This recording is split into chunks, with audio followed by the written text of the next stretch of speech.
Salut les amis, bon, aujourd'hui je vais vous montrer l'avancée des travaux. Allez, c'est parti.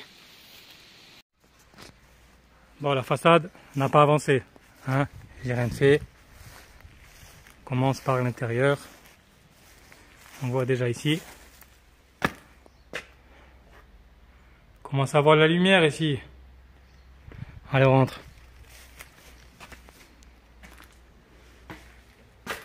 Cloison pété, mon ami.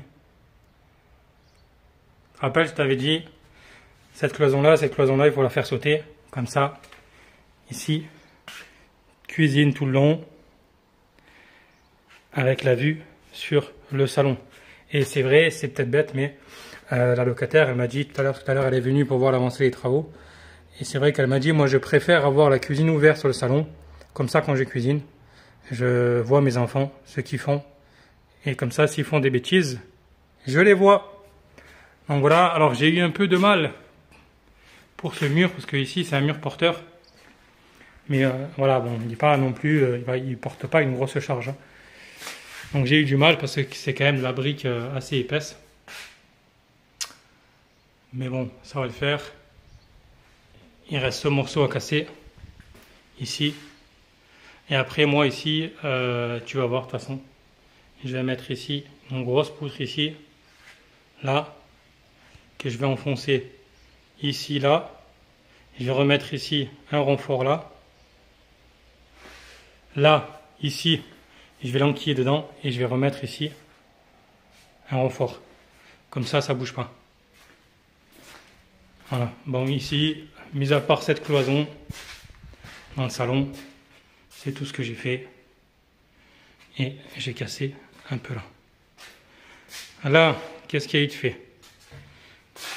La cloison, mon ami, tu l'as vu ici, je t'avais dit, je vais faire une cloison ici pour faire une troisième chambre. Voilà.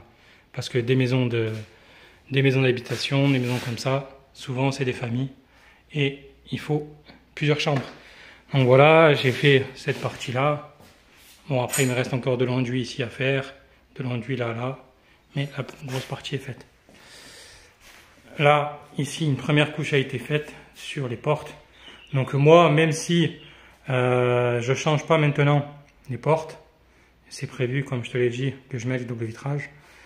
Mine de rien, je mets quand même un coup de peinture. Je fais quelque chose pour. Donc là, il y a une seule couche qui a été mise. Après, il est évident que tout le mur ici sera repeint. Donc, je l'ai dit, il sera rendu. Donc là, pareil, une première couche de fait. Voilà. C'est normal que ça déborde et tout. Hein. Après, ça va être blanc, ça ne se verra plus. Bon, ici, couloir a bien avancé, mon ami. Comme tu le vois, je vais te mettre 2-3 photos. Une couche d'impression qui a été faite sur les murs.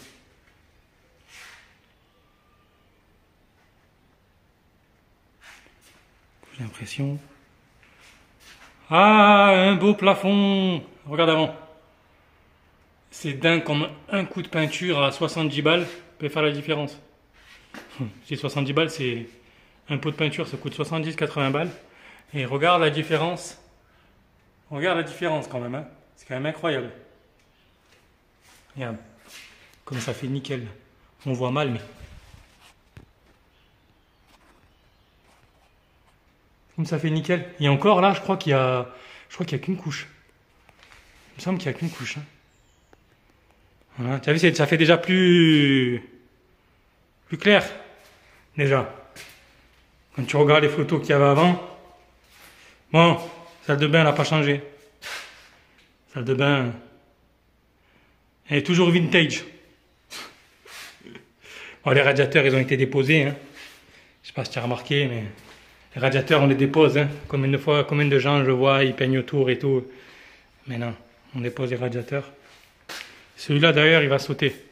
Celui-là, je vais l'enlever parce que là, il va y avoir toute la cuisine ici.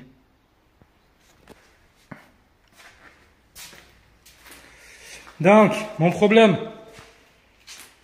le gros problème, c'est le WC. Mon appareil, un coup d'enduit, la tapisserie a été enlevée et l'enduit a été fait. En fait, vu que c'est un mur béton, tu vois, c'est creusé légèrement. Et en fait, quand tu mets une couche d'enduit, en fait, ça comble tous les défauts. Tu vois? Tu vois ou pas? Bon là après on n'a pas poncé encore. Une fois que c'est poncé, ça va faire lisse. Là il y a un souci. En fait, tu vois l'erreur que j'ai faite, j'ai fait une erreur. C'est j'ai cassé le WC et j'aurais pas dû parce que bon moi de base je le changeais. Et en fait c'était une sortie 80. Je vais te montrer. En fait là on a un diamètre, si tu mesures ça fait 10 cm. D'accord? 100. Et ils ont mis des réducteurs. Et ici, en fait, j'avais une sortie de 80, de 8 cm. Mais pour l'évacuation du WC, c'est pas bon. Souvent, c'est des problèmes, ça se bouche et tout. Puis il me semble que le propriétaire, non, même le locataire, elle m'avait dit que souvent le WC se bouchait. Donc du coup, moi, ce que j'ai fait, j'ai dit, ben, je vais pas m'embêter. Je vais pas laisser un diamètre 80, c'est trop petit. Et je vais le changer, je vais aller au 100. Et en fait, je vais te montrer. Moi, tu vois, mon évac, elle est là. Tu vois, mon évacuation des eaux usées. Et j'ai eu de la chance parce que ici, là, c'est le diamètre, c'est du 100. Donc c'est pas du 80. Donc du coup, tout là, ce raccord, j'ai pas le changé. Tu vois, je l'ai pas changé, il arrive ici. Et ici, en fait, il y avait un réducteur de 80. Donc du coup, je l'ai enlevé. Là, je vais remettre du 100. Je vais remonter ici, là, jusqu'à là. Et après, je vais enquiller le WC. Voilà. Comme ça, au moins, je sais que ça va pas se boucher, que mon locataire n'aura pas de problème. Tant qu'on est là, on en profite. Bon. Ah, une belle chambre. Ça fait plaisir. Je vais te montrer les photos d'avant. Regarde comme elle est belle cette chambre. Simple, encore une fois. Je le dis bien, j'investis ici en zone rurale. Je ne fais pas du meublé, je ne fais pas du haut standing. Hein. Je m'adapte à la demande locative et à ce qu'il y a ici. Donc j'ai mis un coup de peinture propre fond, j'ai dégraissé, j'ai nettoyé. Tu vois, c'est propre. Tu vois, là après je vais mettre un beau luminaire, comme il faut. J'ai poncé un coup les fenêtres parce que ben voilà, elles ne fermaient pas. Nettoyer un coup là. Et après, un beau parquet stratifié. Bon, bien sûr, je vais mettre la sous-couche. Je vais mettre le film anti-humidité, la sous-couche et ça. Et après, je remets ici mes plaintes. Là, tu vois, il manquait un coup de peinture à faire parce qu'en fait, il y avait des défauts. Tu vois? Regarde cette chambre. C'est propre, hein? C'est propre. Et celle-là, la deuxième. Et c'est pareil, celle-là, elle est quasiment faite. Toute la peinture est faite. Le radiateur a été déposé. Là, au fond, là, j'ai rendu parce que voilà, il y avait plein de défauts. Tu as vu, là, j'ai poncé un coup les fenêtres parce que elle ne se fermait pas la fenêtre. Du coup, j'ai poncé comme il faut et je vais en mettre une couche. Voilà. Et ce plafond, par contre, tu vois, regarde. Alors, ce plafond, il a été repeint. Alors, on a l'impression comme ça que ça fait moche. Tu vois qu'il y a plein de petites taches, etc. C'est parce que le bois, il ressort. Mais au final, en fait, là, il aurait fallu mettre un coup de glycéro. Glycéro ou une bombe exprès pour éviter que, justement, la couleur ressorte. Mais moi, j'ai pas envie de remettre un coup de glycéro et un coup de peinture. Là, sur l'image, peut-être qu'on a l'impression que ça fait moche, mais ça fait absolument pas moche. Ça fait un dégradé de légèrement plus marron, mais ça fait joli, ça fait propre. Moi, c'est ça que je recherche. Je cherche pas non plus à faire du blanc, spécialement.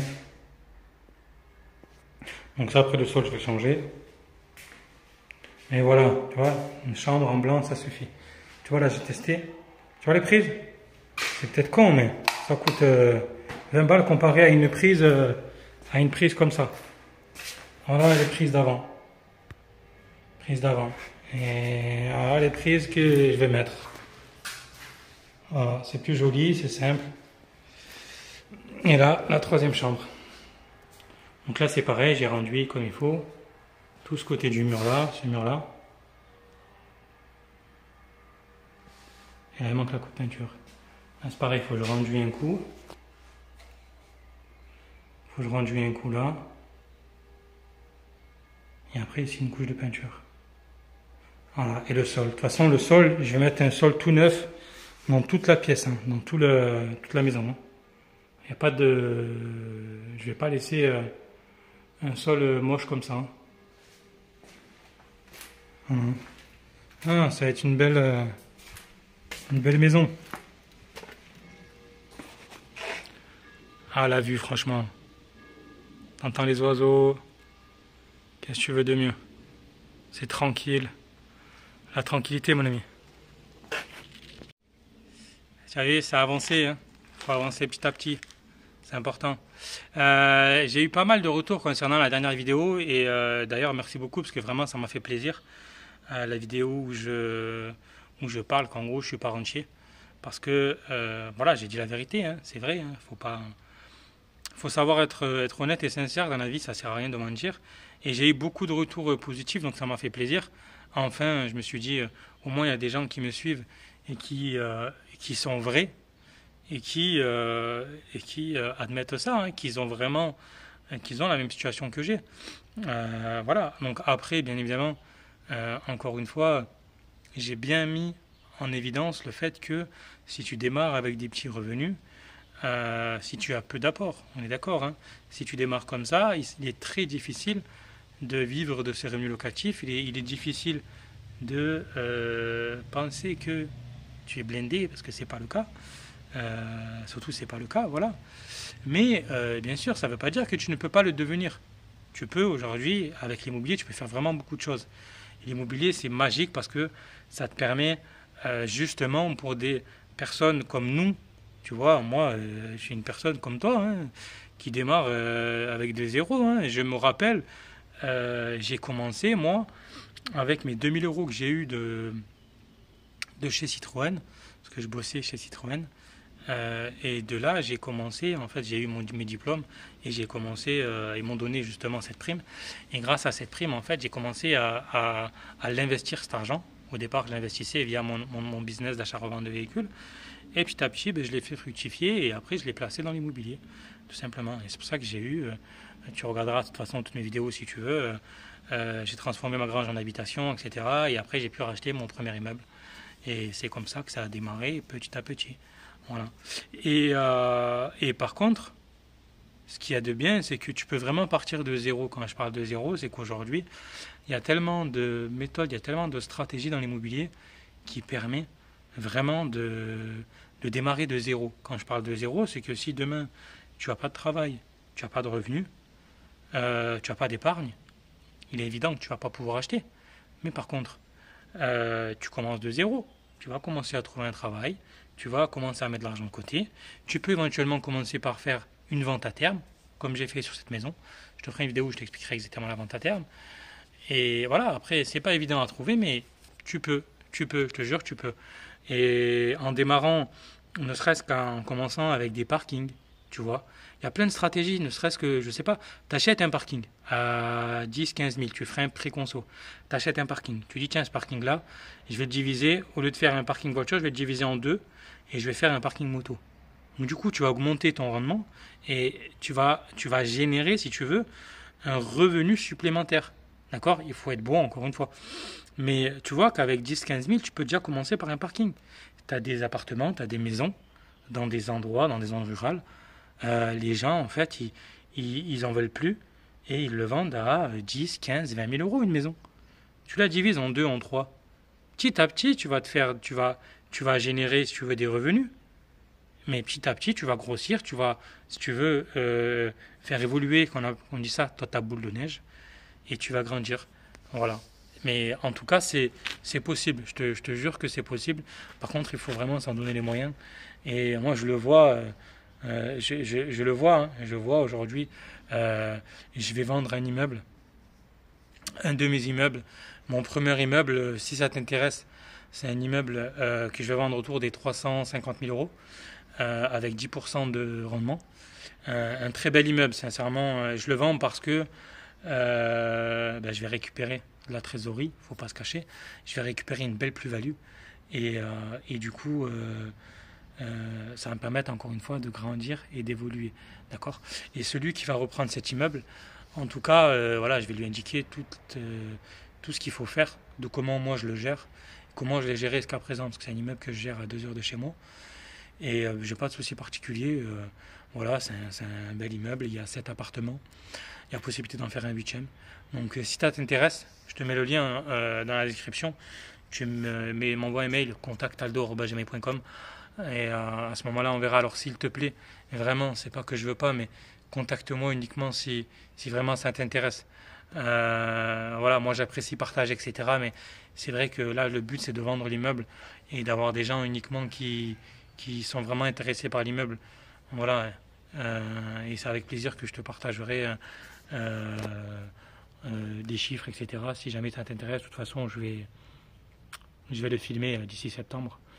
Je vais le filmer et comme ça, au moins, je vais le proposer sur mes groupes. Voilà. Tu as vu pour cette petite maison. Donc, une belle petite maison. La semaine prochaine, je te montrerai l'avancée encore de ces travaux. Et j'espère d'ici 2-3 semaines, en tout cas, qu'elle sera terminée. Allez, je te dis à plus. Ciao.